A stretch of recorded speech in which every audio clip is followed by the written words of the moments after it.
Hello दोस्तों, कैसे हैं आप लोग। आशा करते हैं आप लोग अच्छे होंगे। दोस्तों, जैसा कि आप देख रहे हैं कि हम जो है एडुटेरिया का जो 7500 का क्वेश्चन बैंक जो आता है, जिसमें 150 सेट रहता है 50 क्वेश्चंस का, उसको हम स्टार्ट करने जा रहे हैं दोस्तों।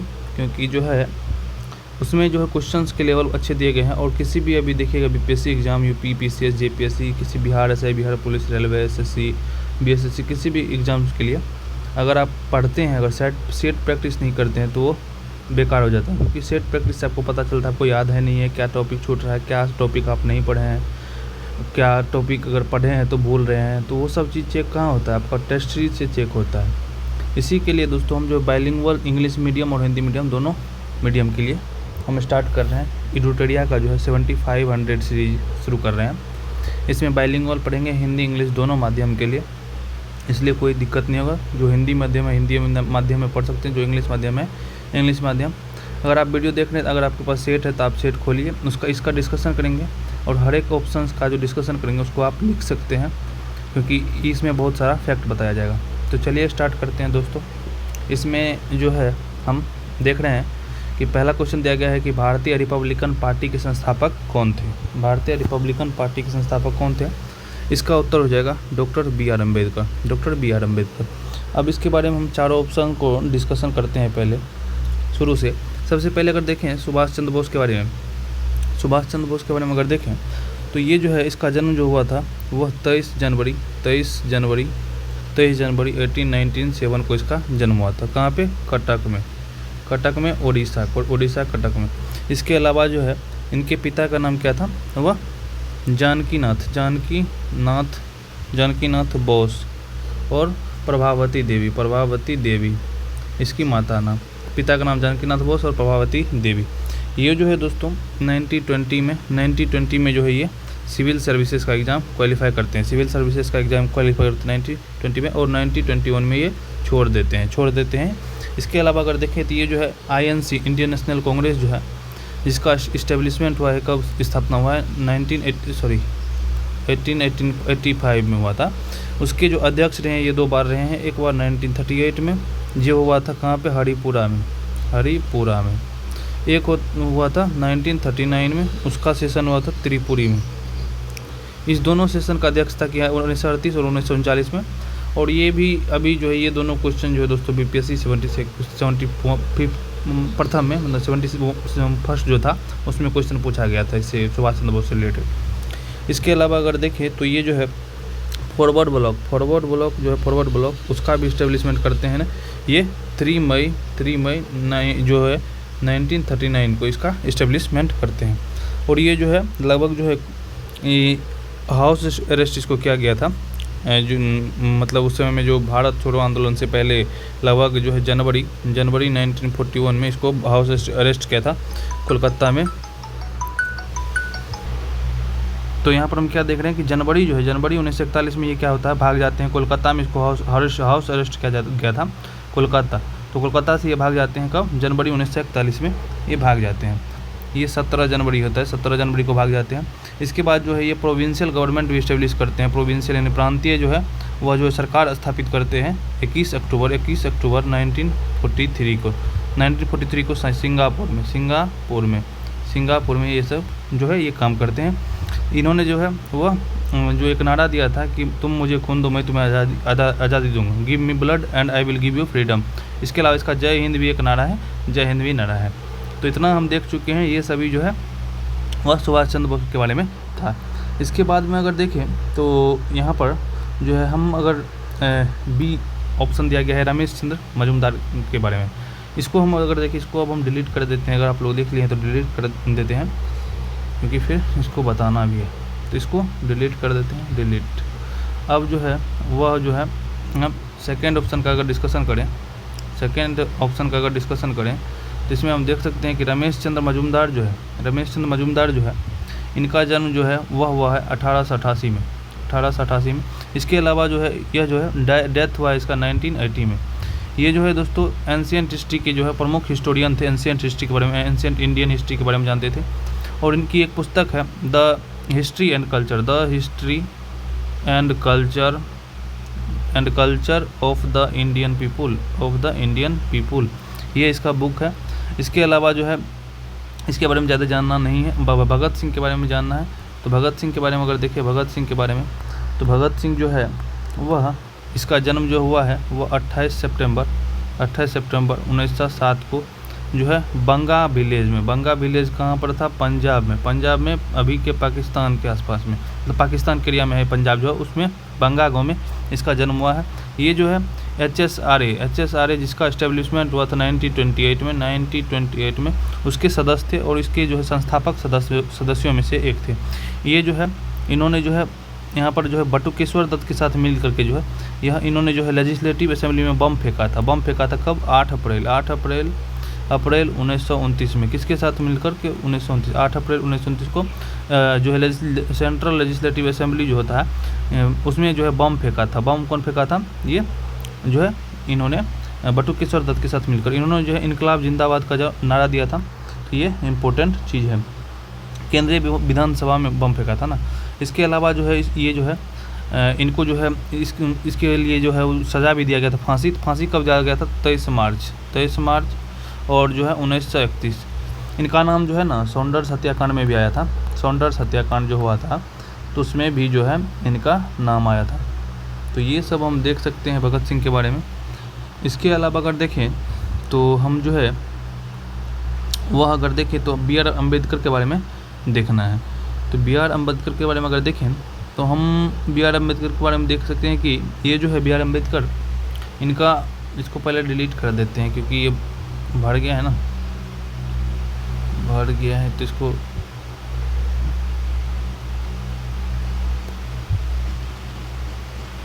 भर गया है, इसको डिलीट कर। हाँ, तो यहाँ पर जो है हम B.R. अम्बेडकर के बारे में जानते हैं। B.R. अम्बेडकर का जन्म कब हुआ है? 14 अप्रैल 1891 को इसका जन्म हुआ है। कहाँ पर? महू था एक जगह, कहाँ पे? MP में। इसके अलावा देखिए तो इसका पिता का नाम था रामजी मालोजी और माता का नाम भीमाबाई था। ये स्वतंत्र भारत के पहले जो है लॉ मिनिस्टर भी थे, विधि मंत्री। इन्होंने जो है 29 अगस्त 1947 को जो है इन्होंने संविधान मसौदा समिति जो था वह कॉन्स्टिट्यूशन का जो इसमें कह सकते हैं कि जो सदस्य थे उसमें एस्टेब्लिश अध्यक्ष भी रहे हैं ना इस संविधान सभा के, तो वो भी एक इम्पोर्टेंट चीज़ है इसके बारे में। और इसके अलावा अगर देखें इसके बारे में जो है ये अगर हम B.R. अम्बेडकर के बारे में देखें तो इन्होंने कुछ इंस्टीट्यूशन का भी स्थापना किया था ना, उसको अगर देखें इन्होंने जो है B.R. अम्बेडकर ने कुछ इंस्टीट्यूशन का स्थापना किया है। अगर आप लोग को याद है तो बता सकते हैं, बताइए क्या नाम है। इन्होंने जो है सबसे पहले हम देखें तो इन्होंने जो है 2-3 इंस्टीट्यूशन का स्थापना किया है। वह कौन कौन है बताइए आप लोग। देखिए ड्राफ्टिंग कमेटी तो ये सदस्य ही 29 अगस्त 1947 को ड्राफ्टिंग कमेटी बना था, उसके सदस्य थे। इन्होंने जो है वह 1942 में शेड्यूल्ड कास्ट फेडरेशन का स्थापना किया था। शेड्यूल्ड कास्ट फेडरेशन का स्थापना किया था। इसके अलावा जो है इन्होंने जो रिपब्लिकन पार्टी का बारे में यहाँ पर दिया गया उसके बारे में अगर जान लें तो इसका जो इस्टेब्लिशमेंट हुआ है, स्थापना हुआ, वह 3 अक्टूबर 1957 को हुआ है और इसका डेथ हो गया था दिसंबर 1956 में। तो ये बोल के गए थे कि ये इस्टेब्लिश करना है, इसके जो साथी थे उन्होंने इस्टेब्लिश किया था, इसलिए इसका नाम जुड़ता है इसके साथ। और इसका जो है डेथ हो गया था कब? दिसंबर 1956 में, 6 दिसंबर को डेथ हो गया था। और ये जो है ना B.R. अम्बेडकर बुद्धिज़्म में जो कन्वर्ट हो गए थे लास्ट टाइम में, तो 14 अक्टूबर जो है 1956 को ये बुद्धिज़्म को अपना लिए थे 14 अक्टूबर 1956 को। इसके बाद अगर देखें इसमें ज़्यादा अब कुछ रहा नहीं, हम सारे चीज़ों को पढ़ चुके हैं। तो अब जो है नेक्स्ट क्वेश्चन हम देखेंगे। नेक्स्ट क्वेश्चन इतना याद हो गया आप लोग, अगर लिख रहे हैं तो लिख सकते हैं। चलिए सेकेंड क्वेश्चन देखते हैं। सेकेंड क्वेश्चन दिया गया है कि जो 1920 में खिलाफत समिति की वह बैठक किस शहर में हुई थी?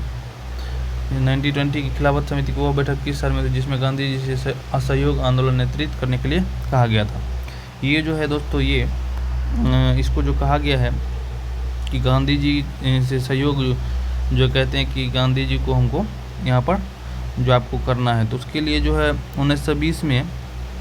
1920 में जो है खिलाफत कमेटी का मीटिंग होता है, ठीक है। उसमें गांधी जी को जो है वह कहा जाता है कि आप जो है इसको लीड कीजिए। तो ये जो हो जाएगा यह इलाहाबाद हो जाएगा, यानी प्रयागराज, यानी इलाहाबाद में जो सेशन हुआ था उसमें कहा गया था।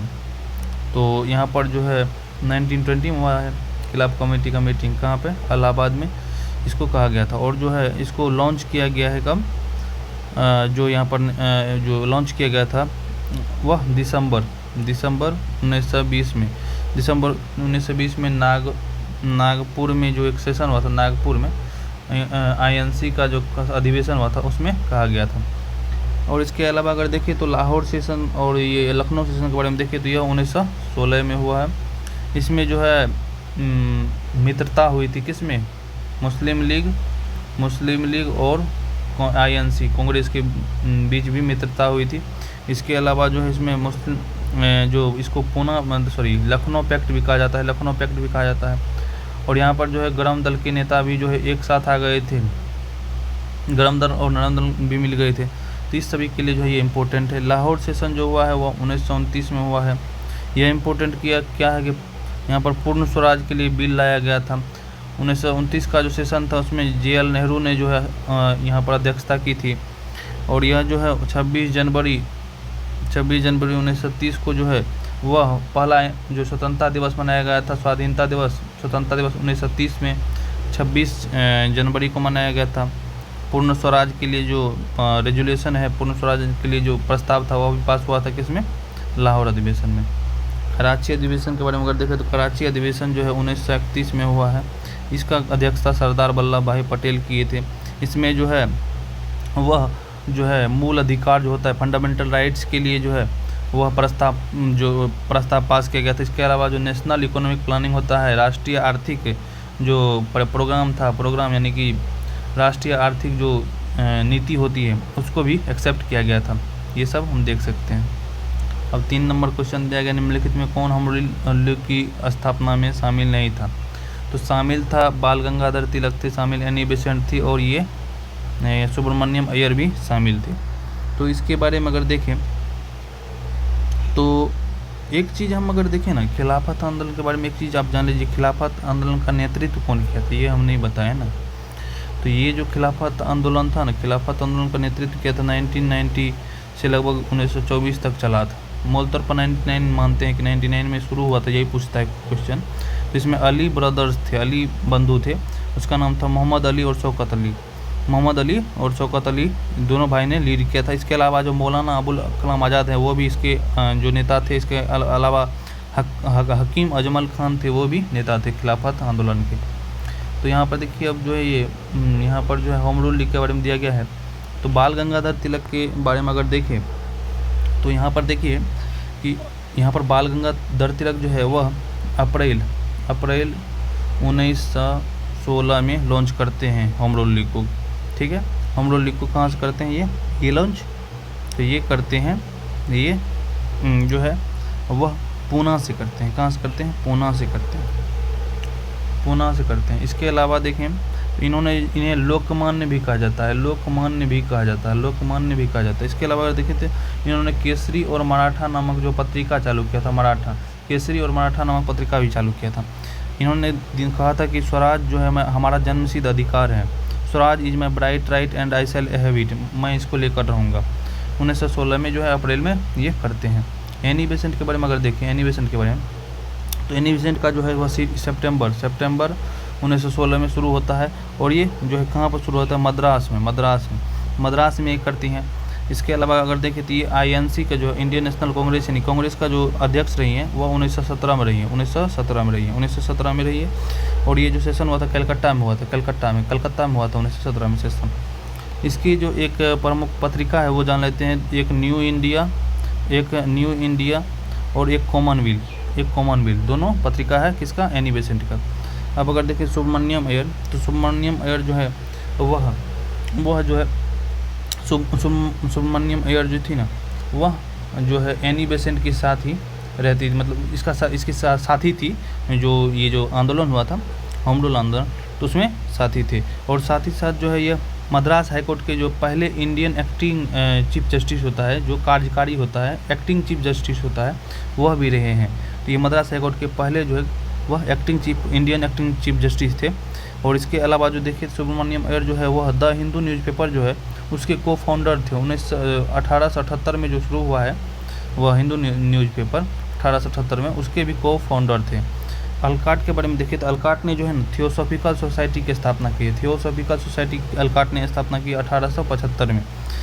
और इन्होंने जो है अड्यार मद्रास को इन्होंने जो है वह अड्यार मद्रास को 1882 में जो है इन्होंने मुख्यालय को शिफ्ट कर लिया था। तो ये इम्पोर्टेंट चीज़ हम देख सकते हैं। अड्यार मद्रास को मतलब अड्यार को बनाया था ये मद्रास को, जहाँ पर हेडक्वार्टर बनाया था। तो ये थियोसॉफिकल सोसाइटी कौन चलाए थे? वह जो कर्नल अल्काट थे, वो ये कर्नल थे, एच.एस. कर्नल अल्काट थे, उन्होंने चलाया था 1875 में। ठीक है। अब 4 नंबर क्वेश्चन दिया गया है। 4 नंबर क्वेश्चन दिया गया है कि यहाँ पर जो नोआखाली घटना से महात्मा गांधी के निजी सचिव कौन थे, कौन निजी सचिव थे, उसके बारे में देखना है। तो यहाँ पर जो है वह निजी सचिव जो थे वह जो है प्यारे लाल थे। कौन थे? प्यारे लाल इसके निजी सचिव थे। निजी सचिव कौन थे? प्यारे लाल। ठीक है। निजी सचिव जो प्यारे लाल थे, ये जो है नोआखाली के समय में जो है लगभग नोआखाली पीस मिशन चल रहा था उस समय में 7, और इसके निजी सचिव थे। महादेव देसाई के बारे में देखिए तो महादेव देसाई जो है यह पर्सनल सेक्रेटरी यानी निजी सचिव तो थे 1917 से, लेकिन जो है 15 अगस्त 1942 को जो है इसका आगन खां पैलेस में जो है इसका मृत्यु हो जाता है। आगन खां पैलेस में जो भारत छोड़ो आंदोलन के दौरान इसको बंद किया गया था गांधी जी के साथ, तो इसका वहाँ पर मृत्यु हो जाता है। और नोआखाली में ये नहीं थे क्योंकि इसका पहले डेथ हो गया 1942 में। ठीक है। नोआखाली हो रहा है 1946-47 में, तो कैसे होगा? इसके अलावा जो है विट्ठल भाई पटेल के बारे में अगर देखें, निर्मल कुमार बोस के बारे में अगर देखें तो निर्मल कुमार बोस जो है वह इसके एक पुस्तक है माय डेज विथ गांधी जो है वह निर्मल कुमार बोस का पुस्तक है। इसके बारे में इतना ही जान लीजिए, पूछेगा नहीं। वल्लभ भाई पटेल जो है वल्लभ भाई पटेल के बारे में जान लेते हैं। यह आयरन मैन ऑफ इंडिया, लौह पुरुष कहा जाता है। और जो है 562 जो जितने भी प्रांत थे उस समय बिखरे हुए, उसको जोड़ने में बहुत महत्वपूर्ण भूमिका थी इसकी। इसके अलावा जो ये पहले उप प्रधानमंत्री भी रहे हैं और होम मिनिस्टर यानी गृह मंत्री भी रहे हैं। वल्लभ भाई पटेल 1928 में जो है इन्होंने जो है एक आंदोलन किया था, क्या नाम था आप लोग कमेंट करके बताइए। 1928 में एक आंदोलन इन्होंने चलाया था। अगर आप लोग जानते हैं तो कमेंट करके बताइए, और वह कारण क्या था वो भी बताइए। इसके अलावा अगर देखिए तो सभी 5 नंबर क्वेश्चन, सविनय अभिज्ञा की विफलता के बाद गांधी जी ने किस पर विशेष बल दिया था? ये जो है कंस्ट्रक्टिव प्रोग्राम यानी कि जो रचनात्मक कार्यक्रम पर बल दिया था। ये सही है। निम्नलिखित में कौन सी रचना बंकिम चंद्र चट्टोपाध्याय की नहीं है? बंकिम चंद्र चट्टोपाध्याय की नहीं है।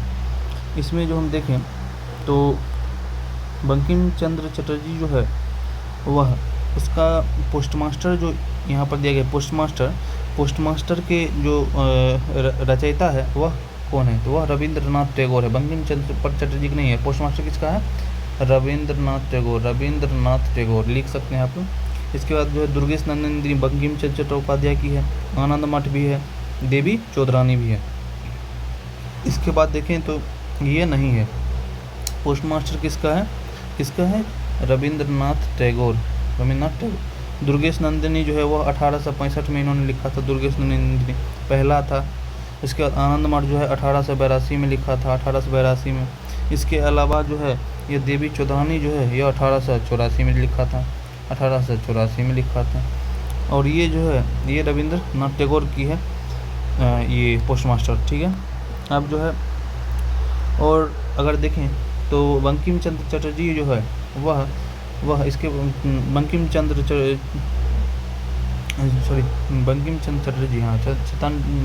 चटर्जी जो है यह जो है पहले जो है ग्रेजुएट है यूनिवर्सिटी ऑफ कलकत्ता जो है ना, कलकत्ता के पहले ग्रेजुएट है। 1858 में ग्रेजुएट हुए थे। तो ये पहले ग्रेजुएट कौन थे? बंकिम चंद्र चटर्जी। नेक्स्ट अगर देखिए नेक्स्ट क्वेश्चन दिया गया है 1911 में ब्रिटिश विधान परिषद में निःशुल्क एवं अनिवार्य प्राथमिक शिक्षा का प्रस्ताव कौन रखे थे? प्राइमरी एजुकेशन का प्रस्ताव कौन रखे थे? तो इसका हो जाएगा वह गोपाल कृष्ण गोखले ने 1911 में रखा था। और अगर देखें कि गोपाल कृष्ण गोखले के बारे में अगर देखें तो गोपाल कृष्ण गोखले ने जो है वह वह जो है मॉडरेट लीडर थे। इन्होंने जो है गोपाल कृष्ण गोखले ने जो है वह सर्वेंट ऑफ इंडिया सोसाइटी का स्थापना किया है 1905 में। इसके अलावा जो है यह गोपाल कृष्ण गोखले जो थे वह महात्मा गांधी के गुरु भी थे। इन्होंने ही कहा था, महात्मा गांधी जब अफ्रीका से आए थे तो बोले थे पहले 1 साल आपको पूरा देश में भ्रमण करना है, मुंह बंद रखना है। और इन्होंने जो है इसके अलावा अगर देखें तो इन्होंने जो है यह अनिवार्य प्राथमिक जो शिक्षा का प्रस्ताव है ये रखा था। सत्येंद्र नाथ बोस के बारे में अगर देखें तो ये सत्येंद्र नाथ बोस जो है वह इसके बारे में अगर देखें तो 1924 में जो है बोस आइंस्टीन कंडेंसेट पर भी काम किए थे। इसके अलावा अगर देखें दादा भाई नौरोजी है वह इन्होंने जो 3 बार कांग्रेस की अध्यक्षता की है 1886, 1893, उसके बाद 1906। ये 3 बार जो है इन्होंने अध्यक्षता की है। इन्होंने ड्रेन थ्योरी दिया है। ड्रेन थ्योरी किसका है? बहुत इंपॉर्टेंट क्वेश्चन आता है ड्रेन थ्योरी। इसके अलावा देखें तो इसको जो ग्रैंड ओल्ड मैन भी कहा जाता है। 1892 में ये जो है MP बनते हैं ब्रिटिश पार्लियामेंट में लिबरल पार्टी के चुनाव चिन्ह पर। तो ये सभी इंपॉर्टेंट देख सकते हैं। फिरोज शाह मेहता के बारे में अगर देखें, इन्होंने जो है इनको लायन ऑफ बॉम्बे कहा जाता है। इन्होंने जो है बॉम्बे क्रॉनिकल एक पत्रिका है उसकी को फाउंडर थे। 1913 में आया था एक बॉम्बे क्रॉनिकल, उसके को फाउंडर थे। ये भी मॉडरेट लीडर थे। इसके अलावा देखिए तो जो है नेक्स्ट क्वेश्चन देखें, दक्षिण भारत को जीतने वाला पहला शासक कौन था? वह हो जाएगा अलाउद्दीन खिलजी जो है दक्षिण भारत को जीतने के लिए मलिक काफूर को भेजा था। उसके बाद जो है मलिक काफूर जो है अलाउद्दीन खिलजी का जो रूल है वह शासनकाल है 1296 से 1316 तक है। इन्होंने जो है मलिक काफूर को 1308 से 1311 के बीच में जो है अभियान कराया था दक्षिण भारत का, उसमें दक्कन को जीता था। इन्होंने जो है वह यादव वंश को हराया था, काकतिया को हराया था, होयसल वंश को हराया था, पांड को हराया था। तो यादव, काकतिया, होयसल और पांड को हराया था। इन्होंने जो है वह बाजार नियंत्रण प्रणाली भी चलाई थी, मार्केट कंट्रोल पॉलिसी भी चलाया था। इसके अलावा शेर शाह सूरी के बारे में देखना है। शेर शाह सूरी ने जो है ग्रैंड ट्रंक रोड बनाया है। इन्होंने जो है रुपया नामक जो करेंसी चलाया था, औरंगजेब के बारे में देखिए तो औरंगजेब जो है वह जो है रूल करता है 1658 से लेकर के 1707 तक। सबसे अंतिम जो मुगल राजा जो मजबूत था वो यही था। इन्होंने जो है बीजापुर को जो है वो कब्जा कर लिया था 1686 में इन्होंने बीजापुर को कब्जा किया और 1687 में गोलकुंडा को कब्जा कर लिया था। 1686 में बीजापुर और 1687 में गोलकुंडा को कब्जा कर लिया था। इन्होंने जो है मुगल जो रूल है दक्षिण में विस्तार किया था। बाबर के बारे में देखिए तो बाबर जो है 1526 में जो है वह जो इन्होंने फर्स्ट बैटल पानीपत हुआ था, पहला युद्ध जो हुआ था उसको जीत करके इन्होंने जो है भारत में सत्ता स्थापित किया था। तो ये हम देख सकते हैं। मलिक काफूर के बारे में अगर देखें तो मलिक काफूर के बारे में काफ़ी बार क्वेश्चन आता है कि वह जो है मलिक काफूर इसका जो सेनापति था, इसके बाद 1000 दिनारी इसको कहा जाता था। 1000 दिनारी कहा जाता था। तो ये भी याद रख सकते हैं। इसके अलावा देखें तो मलिक काफूर के बारे में इतना हम देख सकते हैं। नेक्स्ट क्वेश्चन 9 नंबर क्वेश्चन है, निम्नलिखित में रंपा विद्रोह किससे संबंधित है? रंपा विद्रोह जो संबंधित है वह अल्लूरी सीताराम राजू से। अल्लूरी सीताराम राजू जो है वह रंपा विद्रोह चलाते हैं 1922 से लेकर के 1924 तक। इन्होंने जो है यहाँ पर जो है आंध्र प्रदेश में ये चला था। इसके अलावा देखिए तो इन्होंने जो है मद्रास का जो फॉरेस्ट एक्ट आया था 1882 में उसके खिलाफ भी आवाज़ उठाई थी। और अल्लूरी सीताराम राजू का जो है वह 1924 में निधन हो जाता है। और इन्होंने जो है ये जाने जाते हैं कि मन्यम बिरुदु के नाम से जानते हैं। बिरसा मुंडा के बारे में अगर देखें तो बिरसा मुंडा ने जो है मुंडा विद्रोह किया था 1899 से 19 तक के बीच में। उलगुलान विद्रोह भी कहा जाता है मुंडा विद्रोह को। और 15 नवंबर को अभी जो जनजातीय गौरव दिवस भी घोषित किया गया है। इसके बारे में इतना हम जान सकते हैं। और जो है यहाँ पर जो है कुशल कुंवर जो है वह आसाम के फ्रीडम फाइटर थे, आसाम से संबंधित थे। और जो है इनको ब्रिटिश द्वारा 1943 में लटका दिया था फांसी पर। मंगल पांडे जो 1857 के विद्रोह में महत्वपूर्ण भूमिका निभाते हैं। ये जो है बाज और ह्यूरसन की भी हत्या कर दिए थे, बाज और ह्यूरसन की हत्या कर दिए थे। इसके अलावा जो इसको फांसी पर जो है 8 अप्रैल को चढ़ा दिया गया था, 8 अप्रैल 1857 को। तो ये इन्होंने इनको 1857 के दौरान चढ़ा दिया था। तो ये बहुत इंपॉर्टेंट इसमें है। और इसके अलावा देखें तो 1857 क्रांति ज़्यादा डीप में जाएंगे, बहुत लंबा वीडियो हो जाएगा। पागलपंथी संप्रदाय के बारे में देखिए। पागलपंथी संप्रदाय के देखें तो पागलपंथी संप्रदाय जो है इसका स्थापना जो किया था वह क्या था, करमसा ने किया था। पागलपंथी संप्रदाय जो है उसका मतलब जो शुरुआत होता है 18th सेंचुरी में वह शुरू होता है। और यह जो है मुख्य तौर पर देखिए तो यह जो है पागलपंथी जो है यह करमसा के द्वारा चलाया गया था, लेकिन इसके बाद इसको बढ़ाया था। इसका पुत्र था टीपू शाह था। तो टीपू शाह ने इनको जो है चलाया था। तो यहाँ पर हम इतना देख सकते हैं। और यह जो है बहुत, अगर देखें तो गारो और जो होजोंग ट्राइब होता है, होजोंग ट्राइब उसके मतलब जो बीच में ये हुआ था। और ये जो है लगभग अभी देखें तो बांग्लादेश और जो है वो मेघालय के आसपास का एरिया है, वहाँ पर ये हुआ था। अब इसके बाद देखें तो ये जो बुल्ले शाह ये सूफी संत थे। और इसके अलावा देखिए स्वामी शाहजानंद सरस्वती के बारे में देखें, इससे अभी किसी भी बिहार का एग्ज़ाम होगा, कोई भी एग्ज़ाम उसमें पूरा मतलब जो है इंडिया के किसी भी यूपीएससी हो हर एग्ज़ाम में आता है। इन्होंने जो बिहार प्रांतीय सभा की जो स्थापना की थी 1929 में, बिहार प्रांतीय सभा, बिहार प्रोविंशियल किसान सभा जो होता है उसको स्थापना किया था। 1936 में इन्होंने जो है ऑल इंडिया किसान सभा स्थापना किया था। तो ये याद रख सकते हैं।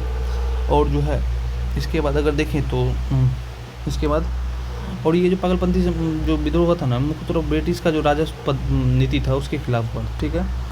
अब नेक्स्ट 11 नंबर क्वेश्चन देखते हैं। पानीपत के प्रथम युद्ध में बाबर की मुख्य विजय का कारण क्या था?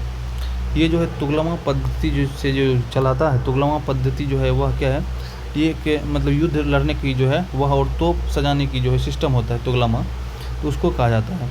तो तुगलमा जो है वह प्रणाली थी जिसकी वजह से जो है बाबर जीता था। यह जो है तोप खाना जो होता है, तोप भी, इसका तोप खाना भी बहुत इंपॉर्टेंट था। तो तुगलमा नीति के कारण जो नीति होता है, जिसके युद्ध लड़ने का नीति होता है, जैसे गुरिल्ला वारफेयर होता है, उसी तरीके से ये भी होता है। ये इंपॉर्टेंट कारण था। तो यहाँ पर हम अगर देखें नेक्स्ट जो है इसके में इतना ही देख सकते हैं। 12 नंबर क्वेश्चन देखें तो जौनपुर में स्वतंत्र सरकी वंश की स्थापना किसने किया था? तो इन्होंने जो है मलिक अल सर्क जो है इन्होंने सरकी जो वंश है उसकी स्थापना जो है लगभग 1394 में किया था, 1394 में। और इन्होंने जो है जौनपुर का जो है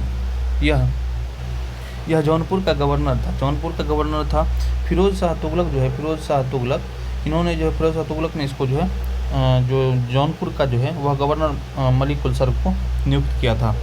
इसके अलावा देखें तो ये जो है हुसैन शाह सरकी, इसको जो है बहलोल लोदी ने जो हरा दिया था। और सरकी का जो अंतिम शासक था वह हुसैन शाह सरकी था। हुसैन शाह सरकी अंतिम शासक था।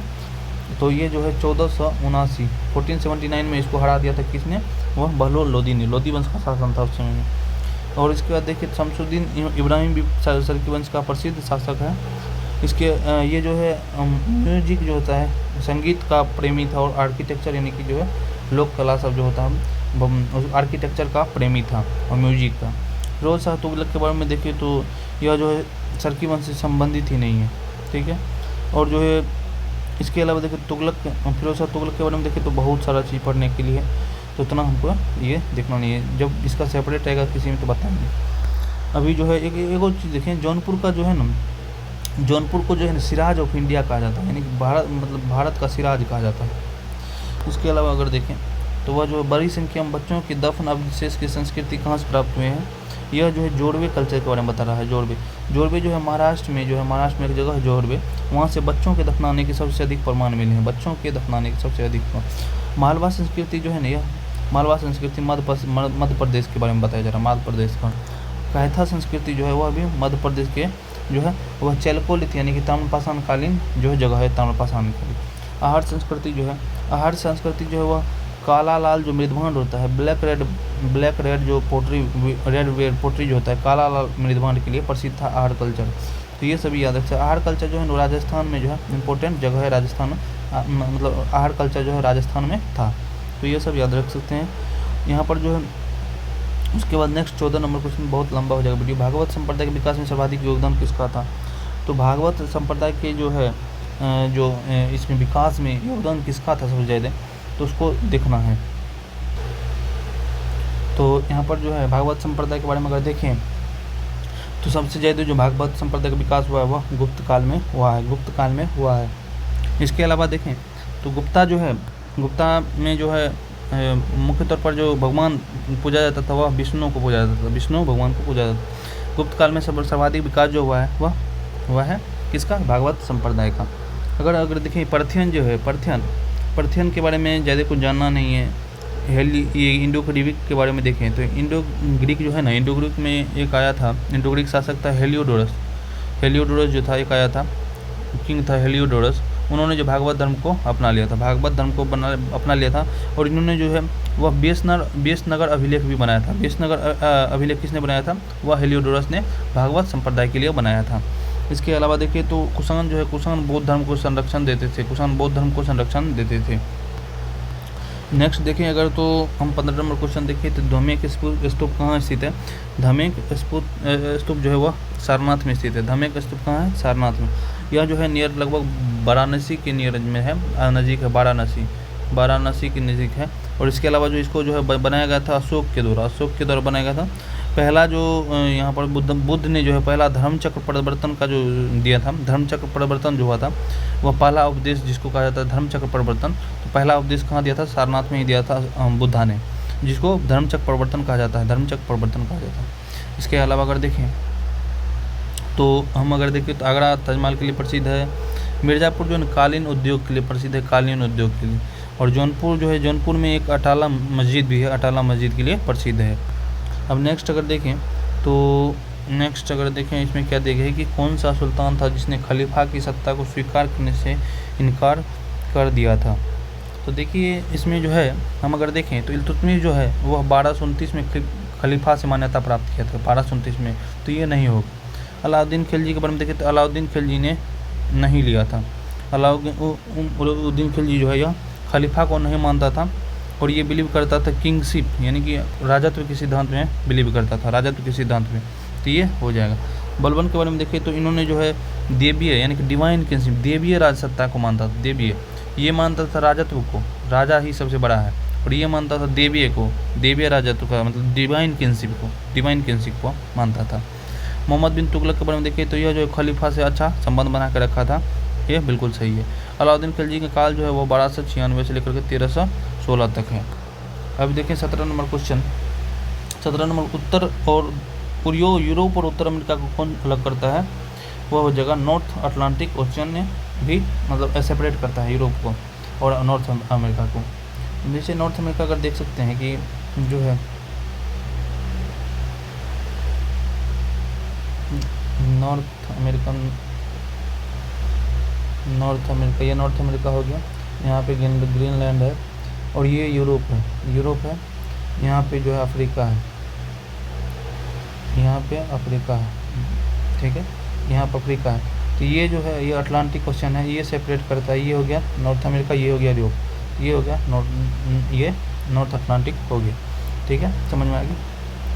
इस साइड हो गया पैसिफिक हो गया, इससे इधर हो गया इंडियन ओशन, ठीक है, तो यहाँ पर हो गया। अब देखिए इसके अलावा जो पैसिफिक ओशन है या जो एशिया और अमेरिका के बीच है, ब्लैक सी जो है, वह जो है ब्लैक सी किसके बीच है, और कैस्पियन सी के बारे में आप लोग को जो बता सकते हैं कमेंट कीजिए। तो क्या जानते हैं आप लोग इसके बारे में, जो फेमस है इसके बारे में अगर आप लोग जानते हैं तो कमेंट कीजिए, ज़रूर बताइए।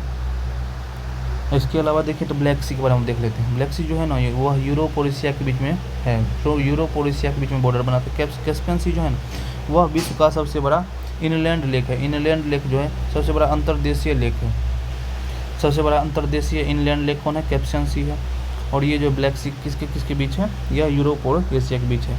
ग्रीनलैंड भी जो है देख सकते हैं, ग्रीनलैंड ये भी नॉर्थ अटलांटिक में आता है। 18 नंबर क्वेश्चन देखें तो भावर रीजन जो है, भावर रीजन शिवालिक पर्वतमाला के दक्षिण में स्थित भावर क्षेत्र किसका उदाहरण है? यह जो है फुटहिल्स पोजीशन का पर्वतीय पदीय स्थिति का उदाहरण है। तो ये इसमें जो है कंकर पत्थर पाए जाते हैं, जो रिवर के द्वारा लाया जाता है, पत्थर पहाड़ों से तोड़ करके वो सब पाया जाता है। तो ये बिल्कुल सही है। और इसके बाद देखिए निम्नलिखित में कौन सा सौरमंडल का सदस्य नहीं है, तो कौन सा नहीं होगा, सौरमंडल का सदस्य कौन नहीं है, तो वह जो है हम देखें तो वो सदस्य नहीं होगा कौन, नेबुला होगा।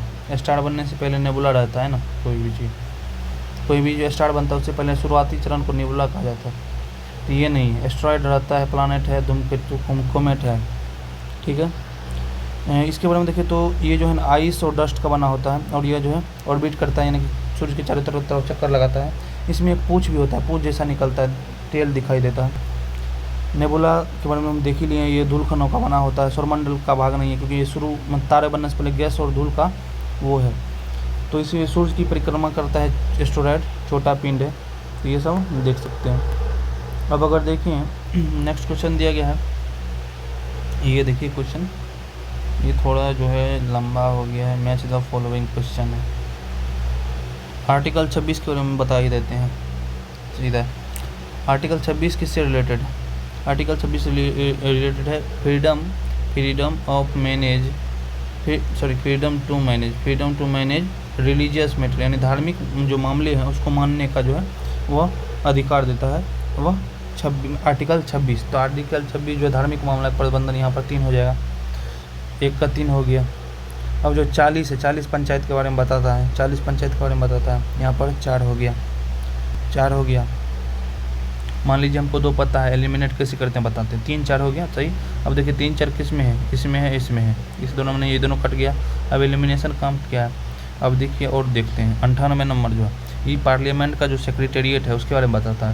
तो पार्लियामेंट का संसद मान लीजिए हम जानते हैं आर्टिकल 98, यहाँ पे दे दिए 2, 3 4 2 हो गया, 3 4 2 1 मार देंगे, 3 4 2 1 ऑप्शन ए हो जाएगा। तो इस तरीके से हम रख सकते हैं।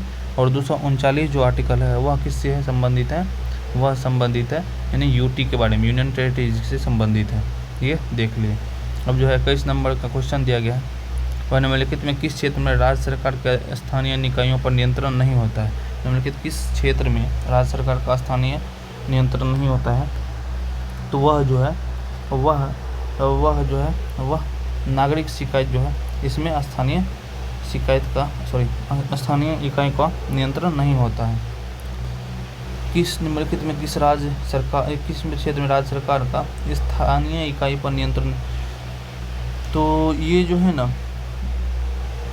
अगर देखें तो स्थानीय नियंत्रण नहीं होता है, आर्थिक मामला पर तो नहीं होता है, पर्सनल इकोनॉमिक मामले। राज्य सरकार वित्तीय मामले पर नियंत्रण तो रखती है, वित्तीय मामले पर रखती है, आर्थिक मामले है संबंधित, कानून बना सकता है, कार्मिक पर्सनल मैटर्स में ये तो है। तो ये हो जाएगा नागरिकों की शिकायतें पर। तो नागरिकों की शिकायत पर यहाँ पर जो है नोट क्या लिखा हो, which of the following area does not state government not control over local units. Local units का क्या होगा, आर्थिक मामला हो जाएगा। ये गलत है क्या, गलत लगता है, दे दिया गया। अच्छा, इसमें नागरिक शिकायत पे तो हर एक पे नहीं है, इसलिए क्योंकि कुछ पे है कुछ पे नहीं है, तो इसलिए ये हो जाएगा, ये ऑप्शन ए हो जाएगा। इसमें तो इस सब में तो आर्थिक मामले ये सब तो करता ही, ये नहीं होगा क्योंकि हर एक नागरिक पे नहीं होता है, कुछ पे ही होता है। इसके बाद अगर देखें 22 नंबर क्वेश्चन है, देखें तो निम्नलिखित कथनों में कौन सा गलत है पूछा जा रहा है। तो part 3 of the Indian constitution fundamental right on the bill of rights USA, ठीक है। तो यहाँ पे ये सही हो जाएगा, पार्ट है राइट टू डाई, मरने का अधिकार अनुच्छेद 21 के अंतर्गत नहीं आता है। लेकिन अभी जो है ना पैसिव जो यूथनेसिया का बात आया था वो हुआ है, पैसिव यूथनेसिया क्या कहना है, अभी एक जो 12-13 साल से जो है वो बचे हुए थे, कोमा में थे, तो उसको दिया गया था, लेकिन ये गलत हो जाएगा। उसके बाद जो है ऑप्शन सी जो है भारतीय संबंध पूर्णतः संघीय नहीं है, क्वासी फेडरल है, कम्प्लीटली नहीं है, क्वासी फेडरल है। कैसी वेयर जो है ना वो कहते हैं कि ये इंडियन कॉन्स्टिट्यूशन जो है वह क्वासी फेडरल है, कैसी वेयर। ठीक है, इसके अलावा देखिए तो तो यहाँ पर जो है ऑप्शन ये सही है, ये गलत है, ये गलत है। कौन कैन बी रिमूव्ड तो क्या जा सकता है ना, मौलिक अधिकार को रिमूव्ड नहीं रिमूव्ड दिया गया है ना, हटाया थोड़ी जा सकता है, संशोधन कर सकते हैं इसमें। और ये जो संशोधन अमेंडमेंट कर सकते हैं वह केशवानंद भारती केस जो है 1973 में दिया गया था। तो यहाँ पर दिया गया है कि कौन सा गलत है, ऑप्शन डी हो जाएगा, केवल एक सही है, बाद बाकी सारा बी सी डी गलत है। नेक्स्ट है 23 नंबर क्वेश्चन, 97वां संविधान संशोधन 2012 किस विषय से संबंधित है? तो वह जो है वह संबंधित है फ्री एजुकेशन से। फ्री एजुकेशन दिया गया था आर्टिकल 21 का ए में जो है जोड़ा गया था, आर्टिकल 21 का ए। और यह 86 सॉरी नहीं ये कैसे हुआ, 86वां संविधान संशोधन 97 का बात 97 में होगा कोऑपरेटिव 97th अमेंडमेंट हुआ था 2011-12 में। तो 11-12 में हुआ था। इसमें जो है पार्ट 9 भी जोड़ा गया था और पार्ट जो है यहाँ पर जो है 43 का भी आर्टिकल जोड़ा गया था। पार्ट 9 भी जो है वह भी जोड़ा गया था, इसमें भी कोऑपरेटिव के बारे में है। और 43 का भी था और एक और जो है आर्टिकल 19 में भी जोड़ा गया था। तो ये जो आर्टिकल है 19 में जोड़ा गया है उसको कमेंट कीजिए कि कहाँ लिखा हुआ है, किस आर्टिकल में, किस सब सेक्शन में लिखा गया, आप लोग बता सकते हैं। फ्री कंपलसरी एजुकेशन जो है, फ्री कंपलसरी एजुकेशन 21 का ए में जोड़ा गया है और यह 86th अमेंडमेंट हुआ था 2002 में, उसके तहत जोड़ा गया है। इसके बाद देखिए तो लोकपाल के बारे में अगर देखिए तो लोकपाल के बारे में जो है वह 2013 में एक एक्ट आया है लोकपाल एक्ट, उसके तहत जो है वह जोड़ा गया है। और उसके बाद जो देखिए 24 नंबर क्वेश्चन है, पेशा एक्ट कब रिलीज किया गया था? पेशा पंचायत जो है extension to schedule area act, ये जो है 1996 में किया गया था, 1912 में 73वां संविधान संशोधन हुआ था, 73वां, जो कि पंचायती राज से संबंधित है। उसके अलावा अगर देखें तो नेक्स्ट और देखिए ना, यहाँ पर जो है पंचायत जो, और यहाँ पर ये जो 1996 में हुआ था ना, ये SC जो है शेड्यूल्ड कास्ट जो एरिया है, शेड्यूल्ड एरिया, उसमें पंचायती व्यवस्था लागू की गई थी इसके तहत। ठीक है, अब 25 नंबर क्वेश्चन है। 25 नंबर क्वेश्चन इकोनॉमी का है और इकोनॉमी का क्वेश्चन को हम डिस्कस नहीं करेंगे क्योंकि फाउंडेशन जो नहीं पढ़ा है उसको समझ में आएगा नहीं, सीधा आंसर बताएंगे, निकल जाएंगे। तो ऑप्शन बी हो जाएगा इसका। पर्सनल डिस्पोजेबल इनकम जो होता है ना, वह पर्सनल इनकम से अगर पर्सनल टैक्स पेमेंट जितना करते हैं उसको माइनस कर देते हैं और नॉन टैक्स पेमेंट जो करते हैं उसको मतलब जो मतलब घटा देते हैं, तो जो बचता है वह कहलाता है वह पर्सनल डिस्पोजेबल इनकम। तो किसको घटाते हैं? पर्सनल टैक्स को घटाते हैं और नॉन टैक्स पेमेंट को घटा देते हैं, तो दोनों घटा देते हैं तो हो जाता है पर्सनल डिस्पोजेबल इनकम, यानी व्यक्तिगत प्रयोजय को व्यक्तिगत आय में से व्यक्तिगत कर और गैर कर भुगतान जो होता है उसको घटा देते हैं। 26 नंबर क्वेश्चन है कि स्पिरिट शरीर के लिए आने पर ठंडी क्यों लगती है? यह जो है यह अत्यधिक वाष्पशील है, इसलिए इसको हमको जो है ठंडा लगता है, स्पिरिट। ठीक है, स्पिरिट। इसके बाद देखें तो when water changes into water vapour, जब जल वाष्प में परिवर्तित होता है तब क्या होता है? तब जो है उष्मा वातावरण से जल में जाती है, यानी heat flows from surrounding to the water. जो वाटर ऑब्जर्व करता है ना हीट, उसको कहते हैं लेटेंट हीट। तो ये जब जल वाष्प में परिवर्तित होता है water, when water changes into water vapour, तो यह जो है लेटेंट हीट के रूप में जो है वह वातावरण से जो है वह ग्रहण करता है, लेटेंट हीट, गुप्त उष्मा ग्रहण करता है वह जो है पानी। तो heat flows from surrounding to water, यानी उष्मा वातावरण से जल में जाती है, जल ग्रहण कर लेता है। और जो है उष्मा जलवाष्प से जल में आती है, यह जो है संघनन में होता है, अपोजिट प्रोसेस होता है, यानी कि यह जो है संघनन में होता है, यानी कि जो है संघनन जो होता है, संघनन क्या है कि गैस से जब हम जो लिक्विड बनाते हैं उसको संघनन कहा जाता है, गैस से लिक्विड। ठीक है, जलवाष्प से लिक्विड बनाते हैं। और उसके बाद अगर देखें तो ज़्यादा कुछ है नहीं। 28 में है जो हरे पौधे सूर्य के प्रकाश को कितना भोजन में बदलते हैं, केवल 1% जो है ना भोजन में बदला जाता है, केवल 1% भोजन में बदला जाता है, ठीक है। और ये जो है क्लोरोफिल की मदद से किया जाता है, क्लोरोफिल की मदद से। 29 नंबर क्वेश्चन दिया गया है, इसके बारे में देखिए, थोड़ा लंबा क्वेश्चन है। तो ये जो है हम देखें तो आर्सेनिक जो है, आर्सेनिक जो है वह किस काम में आता है, वह लंग कैंसर में काम आता है।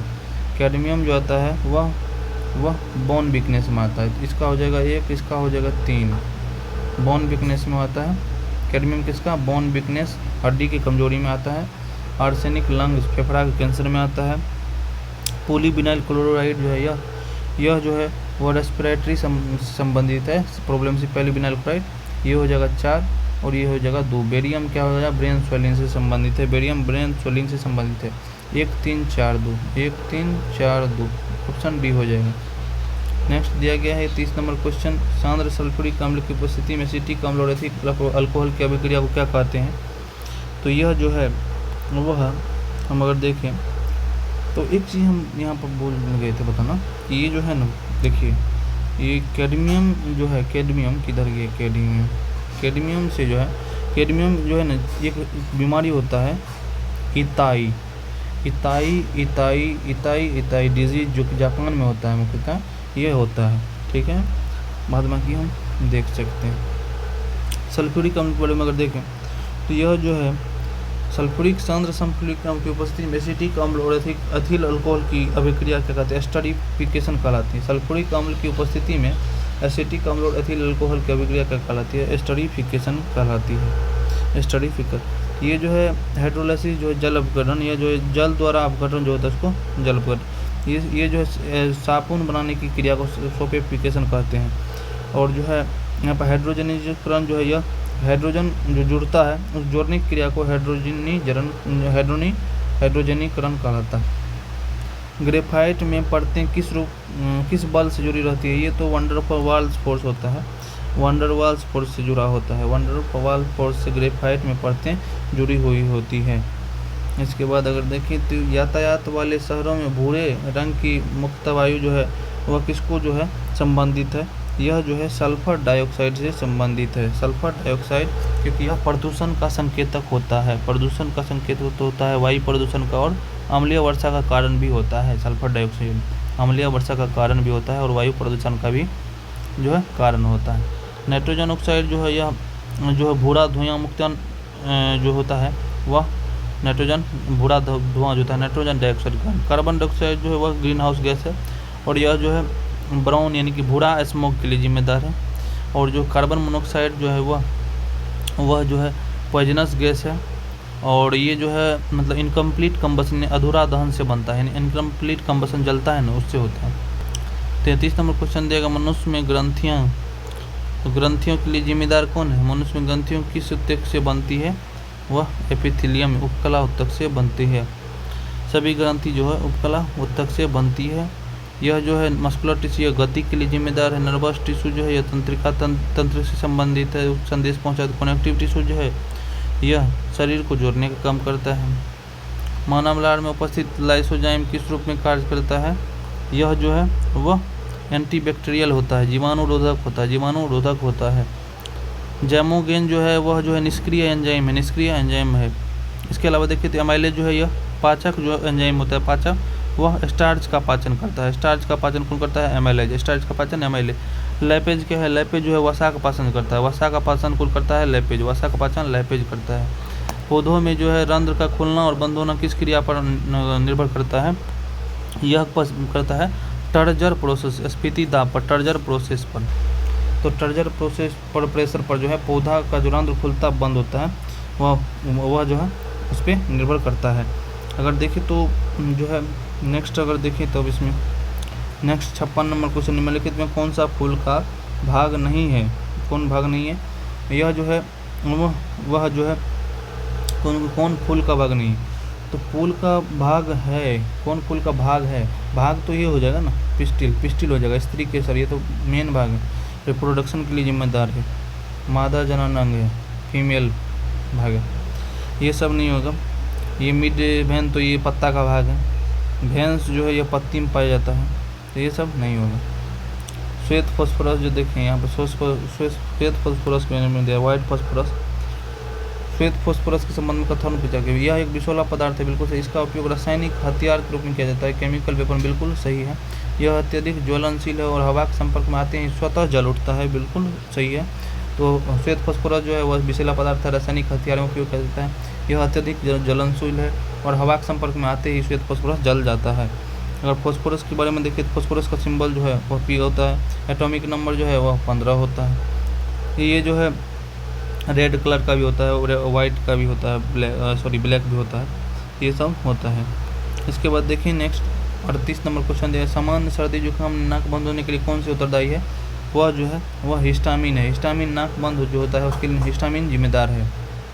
और जो है एंटी हिस्टामिन जो है वह एलर्जी में उपयोग होता है, एलर्जी को ट्रीट करने में। एंटासिड जो है यह अम्लता को कम करता है, एंटासिड। विटामिन तो जानते हैं। और जो हिस्टामिन जो रिलीज किया जाता है, यहाँ देखिए हिस्टामिन जो रिलीज करता है वह मास्ट सेल करता है, मास्ट सेल जो होता है, मास्ट सेल हिस्टामिन को रिलीज करता है। 39 नंबर क्वेश्चन दिया गया है, केंद्रीय झिल्ली का निर्माण किस कोशिका अंग द्वारा होता है? सेल ऑर्गेनेल द्वारा होता है। ये हो जाएगा वह एंडोप्लाज्मिक रेटिकुलम के द्वारा होता है, एंडोप्लाज्मिक रेटिकुलम के द्वारा होता है। तो केंद्रीय झिल्ली जो है न्यूक्लियर मेम्ब्रेन जो है वह एंडोप्लाज्मिक रेटिकुलम द्वारा होता है। क्लोरोप्लास्ट प्लांट सेल में पाया जाता है। माइटोकॉन्ड्रिया जो है कोशिका का ऊर्जागृह पावर हाउस होता है। गोल्जी बॉडी जो है पैकेजिंग का कार्य करता है, पैकेजिंग का कार्य कौन करता है? गोल्जी बॉडी करता है। 40 नंबर क्वेश्चन दिया गया है कि लिम्फ और ब्लड के लासिका और रक्त किस प्रकार के उत्तक है? ये जो है वह हो जाएगा लिंग, क्या कहते हैं, ग्लैंडुल, ग्रंथित नहीं होगा, उपकला नहीं होगा, ये नहीं होगा, वस्कुलर कनेक्टिविटी से हो जाएगा, संवहनी संयोजी उत्तक हो जाएगा। रक्त और लासिका जो है संवहनी संयोजी उत्तक हो जाएगा, रक्त और लासिका संवहनी संयोजी उत्तक, vascular connective tissue. 41 number question दिया गया है, ये तो ग्रंथि बनाता है, ये सब जानते हैं। ये उपकला उत्तक ये जो है स्किन तो शरीर को ढकता है, पिथिलियम उत्तक मस्कुलर टिश्यू यह गति के लिए मैंने बताया। 41 नंबर क्वेश्चन दिया गया है कि open market operation refers to, open market operation के बारे में दिया गया है कि ओपन जो संदर्भ ओपन मार्केट ऑपरेशन संबंधित ही क्या है? यह जो है वह buying and selling of government securities by RBI। Open market operation कौन करता है? RBI करता है। यह क्या करता है? गवर्नमेंट का जो है वह बाइंग और सेलिंग ऑफ गवर्नमेंट का सिक्योरिटीज है वह बाय सेल करता है। जब हम जो खरीदते हैं तो वह मनी सप्लाई को इंक्रीज करता है, यानी कि जो है गवर्नमेंट जो सिक्योरिटी खरीदेगी तो पैसा देगी बैंक को, बैंक का फ्लो बढ़ जाएगा तो पैसा बढ़ जाएगा, मनी फ्लो बढ़ जाएगा। अब अगर जो है कोई गवर्नमेंट जो है अगर बेच देगी तो बेचेगी तो पैसा लेगी तो मनी सप्लाई कम हो जाएगा, ठीक है, ये याद रखना है। और ये जो है borrowing by RBI by schedule bank, ये तो रेपो रेट से संबंधित है। और ये अनुसूचित लैंडिंग बाय कमर्शियल बैंक, तो ये वाणिज्यिक बैंक का वाणिज्यिक कार्य है, तो ये सब तो नहीं होगा। तो ये इसमें क्या अभिप्राय है? तो केवल जो है यहाँ पर C सही है और A और B जो है वह गलती है, A और B गलती है। तो यहाँ पर ये सही हो जाएगा, बाद बाकी दोनों A और D दोनों गलती हो जाएगा। पूंजी खाता कैपिटल अकाउंट कन्वर्टिबिलिटी के बारे में अगर देखें तो इसका जो है कैपिटल पूंजी खाता परिवर्तन कैपिटल अकाउंट कन्वर्टिबिलिटी किसने रिकमेंड किया था? किस कमेटी ने कैपिटल अकाउंट कन्वर्टिबिलिटी रिकमेंड किया था? तो ये हो जाएगा तारापुर कमेटी हो जाएगा। 1997 में जो तारापुर कमेटी बना था वह कैपिटल अकाउंट कन्वर्टिबिलिटी का रिकमेंड किया था। रंगराजन कमेटी जो है यह जो है बैंकिंग और फाइनेंशियल सेक्टर से संबंधित है। रंगराजन कमेटी बैंकिंग और फाइनेंशियल सेक्टर से। आबिद हसन समिति जो है यह ट्रेड पॉलिसी से संबंधित है, ट्रेड पॉलिसी व्यापार पॉलिसी जो नीति होता है व्यापार नीति। नरसिम्हम कमेटी जो है वह जो है बैंकिंग सेक्टर रिफॉर्म के लिए है और 1991 और 1998 में यह फॉर्म किया गया था बैंकिंग सुधार के लिए। और जो है करंट अकाउंट कन्वर्टिबिलिटी जो है ना दोस्तों ये एक्सेप्ट किया गया था 1994 में, 1994 में एक्सेप्ट किया था इसको, बट जो है फुल्ली इम्प्लीमेंट नहीं किया गया। 43 नंबर क्वेश्चन है कि मानव परिस्थिति के एक रूप में भूगोल को किसने परिभाषित किया। वो defined geography as human ecology. Human ecology के रूप में ज्योग्राफी को किसने किया था, वो हो जाएगा एच.एच. बोरो ने किया था, एच.एच. बोरोज ने किया था। और इसके बाद देखें तो ये जो है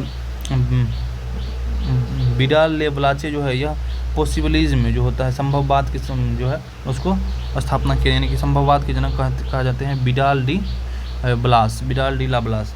और जो है जीन ब्रोज जो है यह मानव भूगोल के विद्वान थे। और इसके अलावा अगर देखें तो ये जो है 1923 में ह्यूमन इकोलॉजी के बारे में परिभाषित किए, तो वह 1923 में डिफाइन किए थे। फ्रेडरिक रेटजेल तो ये तो जो इन्वायरमेंट ऑफ डिटर्मिनिज्म है, यानी कि फाउंडर ऑफ इन्वायरमेंटल डिटर्मिनिज्म, नियतिवाद के जनक हैं। फाउंडर ऑफ इन्वायरमेंटल डिटर्मिनिज्म जो है वह फ्रेडरिक रेटजेल जो है वो इन्वायरमेंटल डिटर्मिनिज्म। भारत के निम्नलिखित क्षेत्र में किससे पारिस्थितिक हॉटस्पॉट माना जाता है, ये हो जाएगा, ये कौन हो जाएगा, वेस्टर्न घाट हो जाएगा। वेस्टर्न घाट को जो है 2012 में यूनेस्को का जो है वर्ल्ड हेरिटेज साइट जो होता है, वर्ल्ड हेरिटेज साइट में शामिल किया गया। और जो यह जो है one of the world 36 biodiversity hotspot में शामिल है। 36 जो बायोडाइवर्सिटी हॉटस्पॉट में शामिल है। ये जैव विविधता के लिए प्रसिद्ध है, जैव विविधता के लिए पारिस्थितिक हॉटस्पॉट इकोलॉजिकल जो होता है उसके लिए पारिस्थितिक जैव विविधता हॉटस्पॉट में से एक है। वेस्टर्न घाट 2012 में शामिल किया गया है।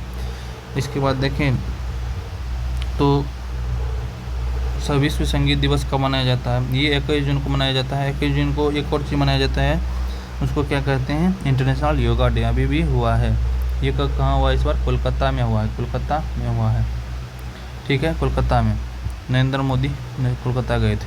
पिछला बार हुआ था विशाखापत्तनम में 2025 में। और ये जो है संगीत दिवस जो है वह स्टार्ट हुआ था फ्रांस में 1982 में, फ्रांस में। और ये जो है यहाँ पर विश्व संगीत दिवस मनाया जाता है। और इसके बाद अगर देखें नेक्स्ट क्वेश्चन नंबर देखें 46 नंबर, भारत का पहला राष्ट्रीय समुद्री उद्यान कहाँ पे है, वह कच्छ में है। कच्छ में जो है वह गल्फ ऑफ कच्छ जो है मरीन नेशनल पार्क जो है 1982 में इस्टेब्लिश किया गया था। ये गुजरात में है, गुजरात में पहला समुद्री राष्ट्रीय उद्यान है। रॉयल जो सुंदरबन जो है रॉयल टाइगर के लिए प्रसिद्ध है, रॉयल बंगाल टाइगर के लिए। चिल्का लेक जो है यह खारे पानी की झील है उड़ीसा में। निकोबार आइलैंड जो है यह समुद्री जैव विविधता के लिए प्रसिद्ध है।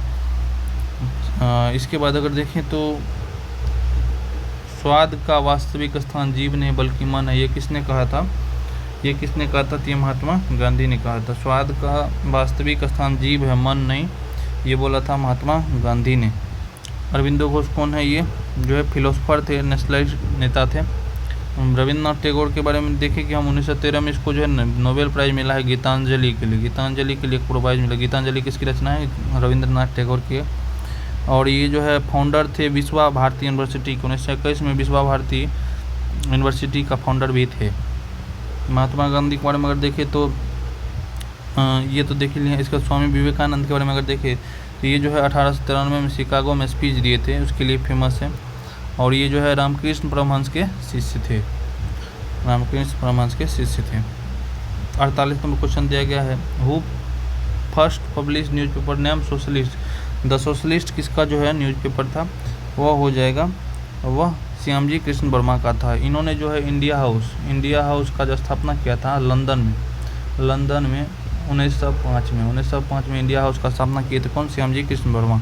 और इसका एक न्यूज़पेपर था द सोशियोलॉजिस्ट या द सोशलिस्ट या द इंडियन सोशियोलॉजिस्ट भी कहा जाता है। दोनों में से कुछ आएगा तो मारना है। अरे सोशलिस्ट पूछा जा रहा है, सॉरी एकदम दो सोशियोलॉजिस्ट कर दिए, इसके एक्सप्रेशन तो सही है। और जो ये हो जाएगा श्रीपद अमृत डांगे यहाँ पर दिया गया है ना सोशलिस्ट, तो सोशलिस्ट हो जाएगा श्रीपद अमृत डांगे जो है, ये जो है कम्युनिस्ट पार्टी के फाउंडर लीडर थे। तो फाउंडर लीडर श्रीपद अमृत डांगे जो है 1925 में सोशल ये जो कम्युनिस्ट पार्टी है CPI communist party of India का संस्थापक सदस्य था। श्यामजी जी कृष्ण वर्मा के बारे में बता दिए, इंडिया हाउस लंदन में ओपन की थी 1905 में। इसका भी एक जो है द इंडियन सोशलिस्ट जो है वह इसका पत्रिका है, द इंडियन सोशियोलॉजिस्ट है, द इंडियन सोशियोलॉजिस्ट। ये श्यामजी कृष्ण वर्मा का है। एनी बेसेंट के बारे में हम देख चुके हैं, न्यू इंडिया कॉर्न बिल इसका जो है वह है। सैयद अहमद खान जो है अलीगढ़ मूवमेंट को चलाए थे। इन्होंने जो है मोहम्मद एंग्लो ओरिएंटल कॉलेज जो है मोहम्मद एंग्लो ओरिएंटल कॉलेज 1875 में चालू किए थे। Mohammad Anglo oriental school college जो है वह 1875 में चालू किए थे। ये कांग्रेस के विरोधी थे। ये सब जान सकते हैं। जो है अलीगढ़ आंदोलन चलाए थे, तो ये सब हम देख चुके हैं। 49 नंबर क्वेश्चन है कि भैंसा सिंघी नामक प्रजाति किस राज्य में पाई जाती है? तो भैंसा सिंघी यहाँ नागालैंड में पाया जाता है। नागालैंड में पाया जाता है भैंसा सिंघी, नागालैंड में पाया जाता है। नागालैंड को लैंड ऑफ फेस्टिवल भी कहा जाता है, land of festival.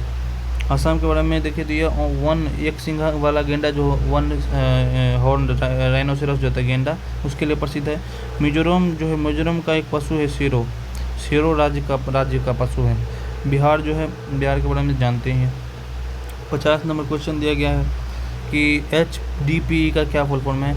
High density polythene इसका फुल फॉर्म है, हाई डेंसिटी पॉलीथीन नाम है। ये जो है काफ़ी जो है मजबूत प्लास्टिक होता है। वाटर पाइप में यूज होता है, बोतल में यूज होता है, कंटेनर में यूज होता है, तो इस सब में यूज होता है। तो ये हम याद रख सकते हैं। तो यहाँ पर दोस्तों हमारा 50 क्वेश्चन खत्म हुआ। अब जो लास्ट में दिया रहता है एडिटोरिया के मैगजीन बुक में सेट में, वो देखते हैं।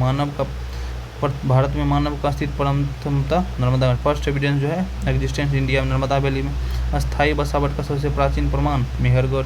एक ही कब्र से 3 कंकाल कहाँ मिला है? दमदमा में एक ही कब्र से 3 कंकाल। गर्त में बने घरों का प्रमाण बुर्जोम, गर्तवास कहाँ मिला है? वह बुर्जोम में। मनुष्य के साथ कुत्ता को दफनाने का अवशेष बुर्जोम में। जुते हुए खेत कालीबंगा में। अग्निकुंड का प्रमाण कालीबंगा लोथल। दोहरे दफन यानी कि जो युगल समाधान कहा जाता है, वह कालीबंगा लोथल से युगल समाधान मिला है। दोहरा दफन डबल बुरियल जो है, वह डबल बुरियल का एविडेंस कालीबंगा लोथल से। तो दोस्तों यहाँ पर जो है हमारा डिस्कशन खत्म होता है। इस 50 क्वेश्चन से मिनिमम आप 400 क्वेश्चन सीखे होंगे, 400 से 500। और अगर ये 500 क्वेश्चन आप डेली मान लीजिए सेट करते हैं, 150 सेट है, 150 सेट गुना आप 500 कर दीजिए, कितना हो गया? मिनिमम 500, 150, 15 × 5 = 75, 30, 75,000 क्वेश्चन आप सीख रहे हैं। 75,000 क्वेश्चन अगर आप 150 कर लेते हैं सेट, ये आप कहाँ बूम करेगा? आपको कोई भी एग्जामिनेशन नहीं रहेगा जिसमें टॉप नहीं कीजिएगा। टॉप की बात करें तो दोस्तों ये सीरीज स्टार्ट किए हैं। अगर आप लोग को ये पसंद आता है तो देखिए ज़रूर, और चैनल को दोस्तों सब्सक्राइब कीजिए, चैनल को शेयर कीजिए, लाइक कीजिए, कमेंट कीजिए ज़रूर, जिससे मोटिवेशन मिलता है आप लोग के लिए वीडियो बनाने। थैंक यू दोस्तों, नेक्स्ट सेट में मिलेंगे नेक्स्ट वीडियो में। थैंक यू, धन्यवाद, जय हिंद।